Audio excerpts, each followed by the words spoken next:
तो लीजिए प्यारे विद्यार्थियों, हमारे पास में आ चुका है अर्धवार्षिक परीक्षा कक्षा 7 का हिंदी विषय का पूरा पेपर और इसका पूरा सॉल्यूशन। जी हाँ प्यारे बच्चों, यहाँ पर मैं आपको पूरा का पूरा अर्धवार्षिक परीक्षा कक्षा 7 का हिंदी विषय का पूरा पेपर विद सॉल्यूशन के साथ में बताने वाला हूँ। अगर प्यारे बच्चों आपने इस पेपर को अच्छे से देख लिया ना, तो यहाँ से प्यारे बच्चों आपका एक भी क्वेश्चन का आंसर मिस नहीं होगा। पूरा का पूरा पेपर आपका परीक्षाओं में ऐसा का ऐसे ही आएगा जैसा कि मैं आपको यहाँ पर बताऊँगा। तो चलो अपन जल्दी से आगे बढ़ते हैं, समझते हैं आपके पूरे पेपर को और इस पेपर के पूरे सॉल्यूशन को। तो देख लीजिएगा, इस प्रकार का क्वेश्चन पेपर प्यारे बच्चों आपको परीक्षाओं में देखने को मिलेगा।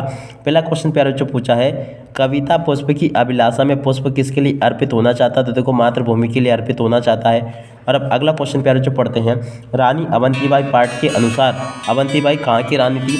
देख सकते हो प्यारे बच्चों, यहाँ पर आपके जो क्वेश्चन पूछा गया ना, इसका उत्तर आपका आ जाएगा रामगढ़ की रानी थी।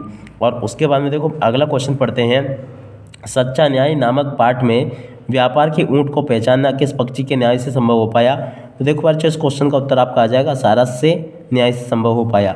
और अब अगला क्वेश्चन, वाक्य कितने अंग होते हैं? तो देखो बच्चों, वाक्य के 2 अंग होते हैं। और अब अगला क्वेश्चन प्यारे बच्चों पूछा है, निम्न में से विशेषण शब्द कौन सा? तो देखो प्यारे बच्चों, मीठा जो होगा ना, इसमें से विशेषण शब्द होगा। और उसके बाद में देखो यहाँ से आप लोग इन प्रश्नों को भी देख कर जाना।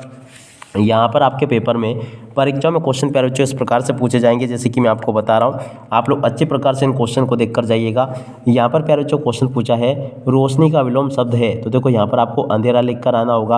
और अब अगला क्वेश्चन, दादी की घड़ी पाठ में दादी को देखकर बालक हो गया? तो देखो प्यारे बच्चों यहाँ पर आपको लिख कर आना होगा खुश हो गया। और उसके बाद में देखो अगला क्वेश्चन पूछा है, डॉक्टर अब्दुल कलाम पाठ में कलाम ने शिक्षा कठिन परिश्रम से प्राप्त की थी? क्या लिख कर आओगे? कठिन परिश्रम से शिक्षा प्राप्त की थी। और अब अगला क्वेश्चन, मनुष्यता कविता के रचयिता हैं? देखो बच्चों, मनुष्यता कविता के रचयिता कौन है ये आपको बताना होगा। तो देखो यहाँ से आप लोग इस क्वेश्चन के उत्तर को भी देख कर जाना। यहाँ तक के प्यारे बच्चों मैंने आपको सभी के सभी क्वेश्चन और उन क्वेश्चन के उत्तर बता दिए। जैसा पेपर प्यारे बच्चों मैं यहाँ पर आपको बता रहा हूँ ना, ठीक वैसा का वैसे क्वेश्चन पेपर आपको परीक्षाओं में देखने को मिलेगा। मनुष्यता कविता के रचयिता का नाम है प्यारे बच्चों मैथिली शरण गुप्त। क्या लिखोगे? मैथिली और उसके बाद में शरण और उसके बाद में गुप्त। उसका राइट आंसर यह आ जाएगा, सच्चा मित्र हमेशा के साथ देता है? तो देखो पर दुख में साथ देता है। क्या लिखोगे? दुख में साथ देता है। तो देखो इस प्रकार से यहाँ तक के क्वेश्चन के उत्तर प्यारे बच्चों मैंने आपको बता दिए। और उसके बाद में चलो अपन आगे बढ़ते हैं। यहाँ पर आपके पेपर में क्वेश्चन पूछे गए, प्रश्न नंबर 11, 12, 13, 14, 15, इस प्रकार से यहाँ तक के क्वेश्चन को देख लेना। अब चलो मैं आपको इन सभी के सभी क्वेश्चन और इन क्वेश्चन के उत्तर और बता देता हूँ। तो देखिएगा यहाँ पर प्यारे बच्चों आपके पेपर में परीक्षा में क्वेश्चन इस प्रकार से पूछे जाएंगे, प्रार्थना कविता में कवि क्या प्रार्थना कर रहा है? तो देखो इस क्वेश्चन के उत्तर को यहाँ से लिख कर देना, ये लिखा है। और अब अगला क्वेश्चन, महान वैज्ञानिक सर सीवी रमन? तो देखो इस क्वेश्चन के उत्तर को यहाँ से लिख दो, ये लिखा है। और अब अगला क्वेश्चन प्यारे बच्चों पढ़ते हैं, मीराबाई ईश्वर से क्या मांग रही है? देखो इस क्वेश्चन के उत्तर को यहाँ से देख कर लिख दो।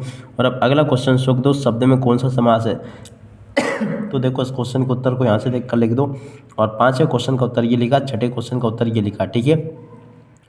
और उसके बाद में चलो अपन आगे बढ़ते हैं, अगला क्वेश्चन पढ़ते हैं, माँ के एक कहानी कविता का केंद्रीय भाव अपने शब्दों में आपको लिख कर आना होगा।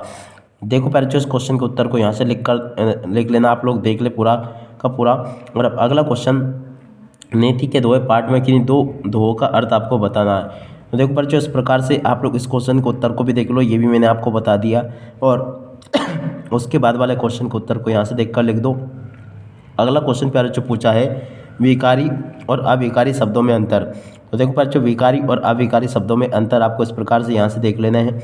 और अगला क्वेश्चन, सफाई हमारे जीवन के लिए बहुत आवश्यक है क्योंकि हमें बीमारियों से बचाती है। सफाई से हमारा घर, आसपास और शरीर स्वच्छ रहता है। इस प्रकार से प्यारे बच्चों आप लोग इस क्वेश्चन के उत्तर को भी देख लो।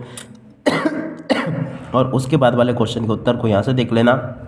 और इस प्रकार से प्यारे बच्चों आपको मैंने यहाँ तक के सभी क्वेश्चन और उन क्वेश्चन के उत्तर बता दिए हैं। 20वां, 21वां, 22वां क्वेश्चन, चलो मैं आपको इन क्वेश्चन के उत्तर और बता देता हूँ। देख सकते हो प्यारे बच्चों, यहाँ पर मैंने आपको इस क्वेश्चन का उत्तर भी बता दिया। उम्मीद करता हूँ कि आपको ये क्वेश्चन और इसका उत्तर भी समझ में आ गया होगा।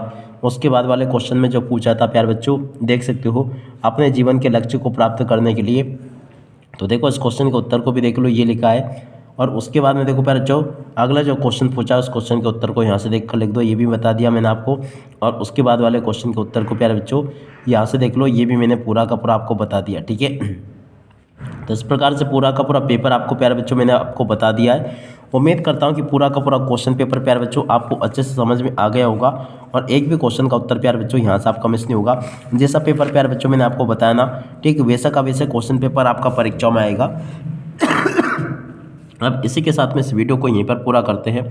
नमस्कार, जय हिंद, जय भारत।